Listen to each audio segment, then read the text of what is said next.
আওয়ামী লীগের ভোটাররা যদি একটা অপশন খুঁজে পেত যাদেরকে ভোট দিলে পরে তারা ক্ষমতায় আসবে, এরকম কাউকে হয়তো তারা ভোট দিত। ত্রয়োদশ জাতীয় সংসদ নির্বাচন, বিএনপি ও জামাত ইসলামের প্রাপ্ত ভোটের ব্যবধান যদি আমরা একটু লক্ষ্য করি, যে 297 আসনের কেন্দ্রভিত্তিক বিস্তারিত ফলাফল বিশ্লেষণে দেখা গেছে ধানের শীষ প্রতীক নিয়ে প্রতিদ্বন্দ্বিতা করা বিএনপি প্রার্থীরা মোট 3,74,68,994 ভোট পেয়েছেন। আর দাঁড়িপাল্লা প্রতীকের জামাত ইসলামের প্রার্থীরা পেয়েছেন 2,38,25,259 ভোট। 299 আসনে মোট ভোটার 12,72,98,585। এর মধ্যে ভোট দিয়েছেন 7 কোটি কিছু বেশি। ভোট পড়ার হার 60%। তো এই যে ভোট ব্যবধান ও ভোটের হিসেবে জামাতের এই উত্থানের আপনি কি কারণ দেখেন? এই ধারাবাহিকতা বজায় থাকলে আসলে জামাতকে কখন আমরা রাষ্ট্র ক্ষমতায় দেখতে পাবো কিনা? দেখতে পারি, এটা তো অস্বাভাবিক কিছু না। যদি তাদের একইভাবে ভোটের পরিমাণ বাড়তে থাকে তাহলে একসময় হয়তো তারা রাষ্ট্র ক্ষমতায় যাবেন ভোটের মাধ্যমে, এটা হতে পারে, না হবার কোনো সম্ভাবনা নাই। কিন্তু এটাও হতে পারে যে তাদের ভোট কমেও যেতে পারে। আমরা শুধু বাড়বেই ভাবছি, কিন্তু তাদেরকে তো আমরা এত পরিমাণে সংসদে কখনো দেখি নাই। তাহলে আগামী 5 বছরে তাদের কার্যকলাপ, আচরণ, তাদের উত্থান পতন এই সব কিছু বিবেচনায় আসবে। বিবেচনা আসার পরে আমার ধারণা যে ভোট কমেও যেতে পারে।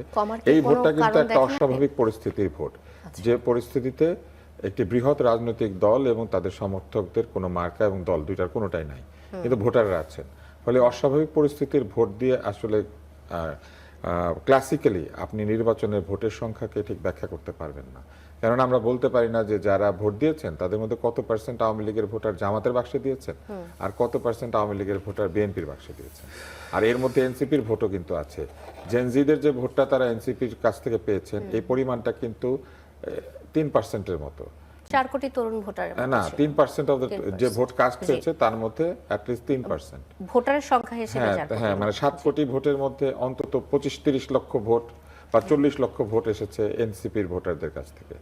তো 40 লক্ষ ভোট যদি এনসিপির কাছ থেকে এসে থাকে তাহলে এই 40 লাখ ভোট বাদ দিলে জামাতের ভোটের পরিমাণ আরো 40 লাখ কমে যাবে। তখন ডিফারেন্সটা প্রায় 1 কোটির কাছাকাছি গিয়ে দাঁড়াবে এখন, বা 75 লাখের কাছাকাছি গিয়ে দাঁড়াবে, বা 65 লাখ এরকম কিছু একটা। জি আচ্ছা, এটা কি বিশেষ পরিস্থিতিতে জামাতের আসলে এই ভোটটাকে ঠিক ভোটের অঙ্ক করার জন্য এই ভোটটা ঠিক মানে ক্লাসিক কোনো ভোট নয় যেখানে আপনি আলাদা করে বলতে পারবেন যে কোন দলের আসলে উত্থান হয়েছে।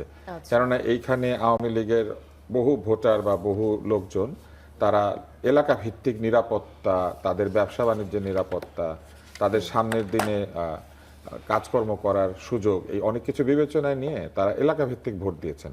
কোথাও তারা জামাতকে ভোট দিয়েছেন, কোথাও তারা বিএনপিকে, অধিকাংশ ভোট বিএনপিকে দিয়েছেন বলে আমার মনে হয়। তো এই কারণেই এই ডিফারেন্সটা হয়েছে। আমার মনে হয় না যে ঠিক মতো নির্বাচন যদি হতো বা তাদের ভোট দেওয়ার কোনো একটা আওয়ামী লীগ অংশ নিল না, ধরেন আওয়ামী লীগের ভোটাররা যদি একটা অপশন খুঁজে পেত যাদেরকে ভোট দিলে পরে তারা ক্ষমতায় আসবে, এরকম কাউকে হয়তো তারা ভোট দিত।